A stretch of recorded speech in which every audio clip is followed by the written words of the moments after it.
Olá pessoal, sejam muito bem-vindos ao nosso canal. Hoje vamos mergulhar em uma das histórias mais incríveis e emocionantes da Bíblia. A jornada de José do Egito é uma narrativa que nos ensina sobre sonhos, traição, sofrimento, perdão e, acima do tudo, sobre a soberania de Deus. Então se prepare, porque essa história tem o poder de transformar a nossa perspectiva sobre as dificuldades da vida. Vamos começar entendendo o cenário. José era um dos 12 filhos de Jacó, neto de Isaque e bisneto de Abraão. Ele vivia numa família bem complicada, cheia de ciúmes e rivalidades, principalmente porque Jacó, seu pai, não escondia que José era o seu filho favorito. Para complicar ainda mais, Jacó deu a José uma túnica especial, colorida e muito bonita, que era um símbolo claro desse favoritismo. Isso, claro, só aumentou a raiva e a inveja dos seus irmãos. E como se não bastasse, José começou a ter sonhos.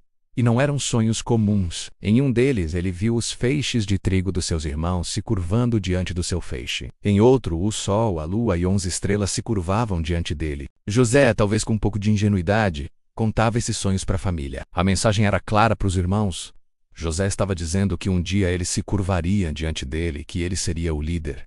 A inveja que eles sentiam se transformou em ódio. A oportunidade para se livrarem de José apareceu quando Jacó o enviou para ver como seus irmãos estavam, cuidando dos rebanhos, longe de casa. Ao vê-lo chegando de longe, eles tramaram contra ele. Primeiro pensaram em matá-lo, mas um dos irmãos, Ruben, sugeriu que apenas o jogassem em uma cisterna vazia, pensando em salvá-lo depois. Mas enquanto Ruben estava fora, outro irmão, Judá, teve uma ideia. Que tal a gente vender José como escravo para uma caravana que está passando? E foi exatamente o que fizeram. Venderam o próprio irmão por 20 moedas de prata. Para encobrir o crime, eles pegaram a túnica de José, a mancharam com sangue de um animal e levaram para o pai Jacó, que acreditou que seu filho amado havia sido morto por uma fera. A dor de Jacó foi imensa, e ele viveu de luto por muitos e muitos anos. Enquanto isso, José era levado para o Egito, uma das maiores potências do mundo antigo, uma nação rica, poderosa e com uma cultura super avançada. Lá, ele foi vendido como escravo para Potifar, o capitão da guarda do faraó. E aqui começa uma virada impressionante. Gênesis nos diz que o Senhor estava com José. Por causa disso, tudo o que José fazia prosperava. Ele era tão competente e confiável que Potifar o colocou como administrador de toda a sua casa. José tinha a confiança total do seu senhor. Ele passou de um garoto mimado a um escravo e agora a um administrador de sucesso. Mas a vida de José parecia uma montanha-russa, e uma nova descida estava prestes a acontecer. José era um jovem de boa aparência, e a esposa de Potifar começou a assediá-lo constantemente. Mas José era fiel a Deus e ao seu senhor Potifar. Ele se recusava, dizendo: como eu poderia cometer uma maldade tão grande e pecar contra Deus? Um dia ela o agarrou, mas José fugiu, deixando sua capa para trás, humilhada e com raiva. Ela usou a capa como prova e mentiu, acusando José de tentar atacá-la. Potifar, furioso, mandou José para a prisão. Pense nisso, do fundo do poço para o topo da casa de Potifar, e agora para o fundo da prisão, por um crime que ele não cometeu. Parecia o fim da linha. Mas, mesmo na prisão, o Senhor estava com José.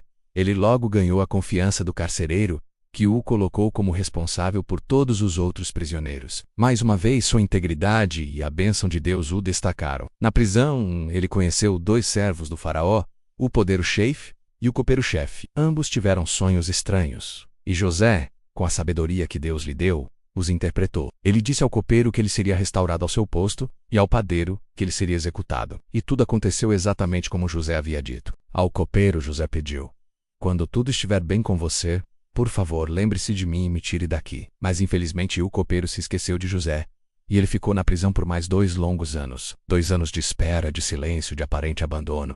Mas Deus não havia se esquecido dele. O tempo de Deus estava chegando. O próprio faraó teve 2 sonhos perturbadores que ninguém no Egito conseguia interpretar. Foi aí que o copeiro-chefe finalmente se lembrou daquele jovem hebreu na prisão que interpretava sonhos. José foi chamado às pressas. Diante do homem mais poderoso do mundo, José foi humilde e disse: não está em mim. Deus é que dará uma resposta de paz a Faraó. Ele interpretou os sonhos. Haveria 7 anos de grande fartura no Egito, seguidos por 7 anos de uma fome terrível. E mais, José deu um conselho.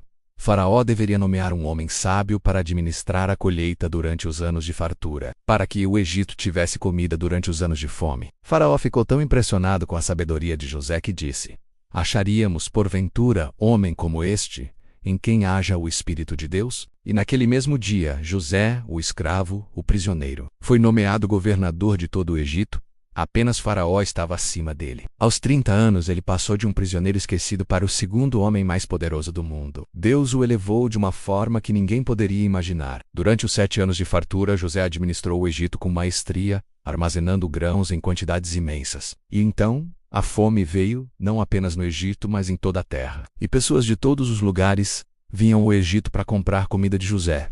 E quem vocês acham que apareceu? Sim, seus irmãos. A fome chegou até a terra de Canaã, e Jacó enviou seus filhos para comprar mantimentos no Egito. Eles chegaram e se curvaram diante de José, o governador, com o rosto em terra. O sonho de infância estava se cumprindo bem diante dos seus olhos. Eles não o reconheceram, mas José os reconheceu imediatamente. Aqui está o clímax da história. José tinha todo o poder para se vingar. Ele poderia mandá-los para a prisão, executá-los, fazê-los sofrer como ele sofreu. Mas ele escolhe um caminho diferente. Primeiro ele os testa, ele os acusa de serem espiões, os trata com dureza, tudo para ver se eles haviam mudado, se estavam arrependidos. Ele queria saber se eles se importavam com o irmão mais novo, Benjamim, e com o pai, Jacó. Depois de vários encontros e testes que revelaram o remorso e a mudança no coração dos irmãos, José não conseguiu mais se conter. Ele mandou todos saírem e, chorando alto, se revelou: "Eu sou José, meu pai ainda está vivo." Os irmãos ficaram aterrorizados. O medo da vingança tomou conta deles. Mas então, José diz uma das frases mais poderosas de toda a Bíblia. Ele diz: "Não se entristeçam, nem se irritem contra vocês mesmos por terem me vendido para cá, pois foi para preservar a vida que Deus me enviou adiante de vocês. Vocês intentaram o mal contra mim, porém Deus o transformou em bem, para fazer o que se vê hoje, salvar a vida de muita gente." Que incrível! José não minimizou o mal que eles fizeram. A traição foi real, a dor foi real, mas ele conseguiu enxergar a mão de Deus agindo por trás de toda a maldade humana. Ele entendeu que Deus usou a inveja, a venda, a falsa acusação, a prisão, tudo para colocá-lo na posição exata para salvar sua família e muitas outras pessoas da fome. O perdão de José não foi apenas uma emoção, foi uma decisão baseada na compreensão do propósito maior de Deus. A história de José nos deixa lições preciosas. Primeiro, Deus está conosco mesmo no meio do sofrimento. José foi fiel na casa de Potifar e na prisão, e Deus o honrou. Fidelidade não significa ausência de problemas, mas significa que Deus está trabalhando mesmo quando não vemos. Segundo, o tempo de espera faz parte do propósito. Aqueles anos na prisão não foram tempo perdido, foram tempo de preparação.